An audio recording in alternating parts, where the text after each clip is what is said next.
ఈనాడు పత్రికలో ఆసక్తికరమైన కథనం వచ్చింది. ఎక్కడైనా ఒక ప్రాజెక్టు కడితే ఆ ప్రాంతంలో అదనంగా సాగు అందుబాటులోకి వస్తే దాన్ని ఆ ప్రాజెక్టు ద్వారా కలిగిన లబ్ధి అని భావించాలి. కానీ ఈనాడు విచిత్రమైన వాదన చేస్తుంది. పట్టిసీమ ప్రాజెక్టు వల్ల చాలా మేలు జరిగింది, పట్టిసీమ వల్ల ఎంతో ప్రయోజనం వనగూరింది అని చెప్పే ప్రయత్నానికి పూనుకుంది. నిజంగానే పట్టిసీమ వల్ల అంత మేలు జరిగిందా? అదనపు ప్రయోజనం కలిగిందా? అసలు ఏం జరిగింది? ఒక్కసారి ఈనాడు ఏవి రాసిందో మనం చూద్దాం. ఈనాడు రాసిన దాని ప్రకారంగా ఒక దశాబ్దపు విజయగాథ పట్టిసీమ, ఖర్చు 2722 కోట్లు, పంట ఉత్పత్తి 18,000 కోట్ల పైమాటే, లక్షల మందికి తాగునీరు అదనం, కృష్ణాలో వరద ఉన్న ఆదుకున్న పథకం. చాలా ఆశ్చర్యకరమైనటువంటి విషయం అన్నమాట. కృష్ణాలో వరదుంటే పట్టిసీమ ద్వారా నీటిని తోడి కృష్ణా డెల్టాకి నీరు ఇవ్వడం ఏంటి?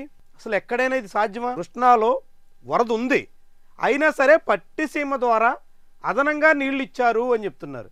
పట్టిసీమ తర్వాత అదనంగా ఏవైనా ఆయకట్టు అందుబాటులోకి వచ్చిందా? కొత్త ప్రాంతాలకి, గతంలో నీరు అందించినటువంటి ప్రాంతాలకి నీరు ఇవ్వగలిగినటువంటి పరిస్థితి ఏవైనా రాష్ట్రంలో వచ్చిందా అంటే అది సున్నా. ఎక్కడ నీళ్ళు ఇచ్చారు? పట్టిసీమ నీటిని తోడి కృష్ణా డెల్టాకి నీరు ఇచ్చారు. కృష్ణా డెల్టాకి నీరు ఎప్పుడు కావాలి? కృష్ణాలో నీళ్లు లేనప్పుడు పట్టిసీమ నీటి ద్వారా ఆయకట్టుని కాపాడాలి. కానీ ఇప్పుడు ఏం జరిగింది? కృష్ణాలో వరద ఉన్నా సరే పట్టిసీమ ద్వారా నీటిని తరలించి కాపాడారు. ఈనాడు చెప్తున్న మాట ఎంత విచిత్రంగా ఉందో చూడండి. ఇప్పుడు ఈరోజు కృష్ణా డెల్టాలో హాయిగా కృష్ణా నదిలో వస్తున్నటువంటి వరద జలాలు పారుతున్నాయి. ఎందుకంటే కృష్ణాకి ఈ ఏడాది జూన్ నెలాఖరు నుంచే వరదలు మొదలయ్యాయి. ఆ వరదలు ఇంకా కొనసాగుతున్నాయి. ఈసారి భారీగా వరదలు పలు దఫాలుగా వచ్చాయి. దానివల్ల కృష్ణా డెల్టాకి ఏమాత్రం అదనపు నీటిని తరలించాల్సిన అవసరం లేదు. అయినప్పటికీ పట్టిసీమ నుంచి గోదావరి నీటిని కృష్ణా డెల్టాకి తరలించి ప్రకాశం బ్యారేజ్ నుంచి ఆ నీటిని దిగువకు వదిలేసినటువంటి అనుభవం ఈ ఏడాది కళ్ళారా చూసాం. అయినా ఇప్పుడు అదొక ఘనత అని ఈనాడు చిత్రీకరించే ప్రయత్నం చేస్తుంది. చూడండి, చాలా ఈ పథకం ఎంత ఖర్చు అయిందంటే, ఎత్తిపోతల పథకం నిర్మాణానికి 1900 కోట్లు అయ్యింది. 10 ఏళ్లలో నిర్వహణ వ్యయం 48 కోట్లు అయింది. విద్యుత్ ఛార్జీలు 773 కోట్ల రూపాయలు ఖర్చు అయింది. అంటే ఏడాది సగటున 100 కోట్ల రూపాయలు ఖర్చు అవుతుంది. 100 కోట్ల రూపాయల అదనపు ప్రయోజనం దక్కితే ఈ ప్రాజెక్టు వల్ల చాలా లబ్ధి జరిగిందని ఎవరైనా అంగీకరించాలి.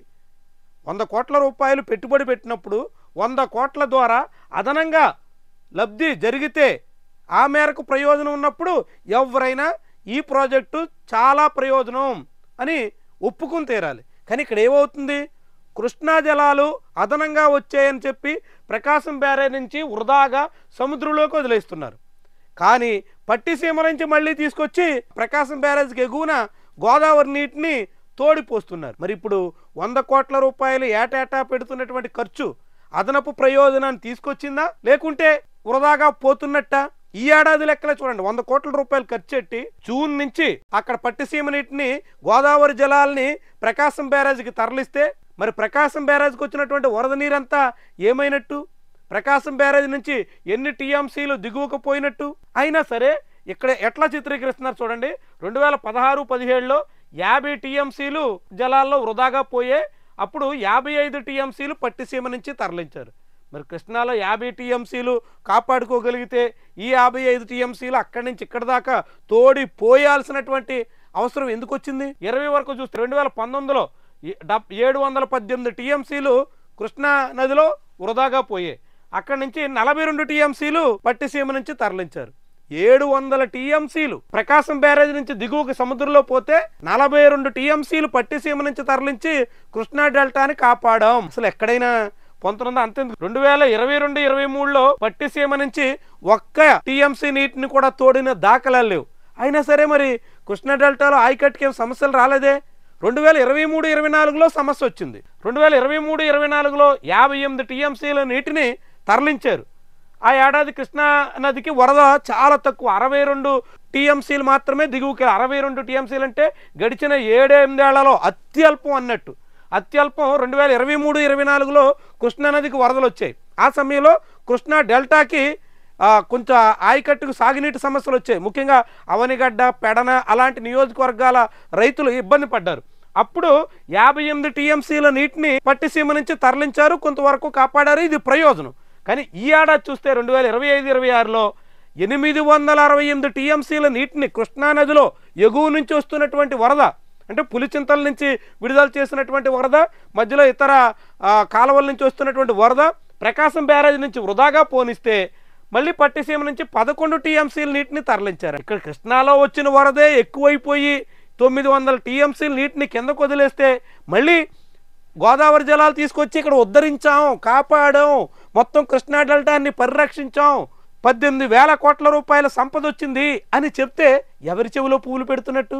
ఏమనాలి దీన్ని? కృష్ణానదిలో వరదలైనటువంటి కాలంలో, అంటే 2023-24 లాంటి కాలాల్లో గోదావరి జలాలు తరలించి కృష్ణా డెల్టాకు ఉపయోగించారు అంటే వెల్ అండ్ గుడ్, ఎవరైనా అంగీకరించాలి. కానీ అసలు కృష్ణానదికే వరదొచ్చి గడిచిన 4 నెలలుగా కృష్ణానదిలోనే వృధాగా నీళ్లు పోతుంటే మళ్ళీ గోదావరి నీటిని తరలించాం, మళ్ళీ ఇక్కడ కృష్ణా డెల్టాను కాపాడాం అంటే ఏమన్నట్టు? అసలు ఎక్కడైనా అర్థం ఉందా?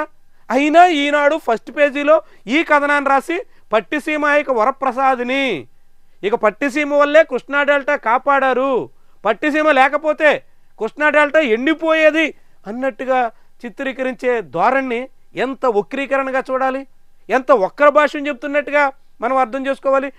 ఈనాడు పత్రిక ఇచ్చిన లెక్కలే, లాస్ట్ ఇయర్ లెక్కలు చూస్తే కృష్ణా నది నుంచే మొత్తంగా 870 టీఎంసీల నీటిని కిందకు వదిలేశారు. పట్టిసీమ నుంచి 20 టీఎంసీల నీటిని ఇక్కడికి తరలించారు. ఇక్కడే 850 టీఎంసీల నీటిని వృధాగా వదిలేసి మళ్ళీ గోదావరి నీటిని ఇక్కడ తీసుకొచ్చి పోసాం, దీనివల్లే కాపాడాం అని అంటే ఏమనాలి? అసలు ఎక్కడైనా అర్థం ఉందా?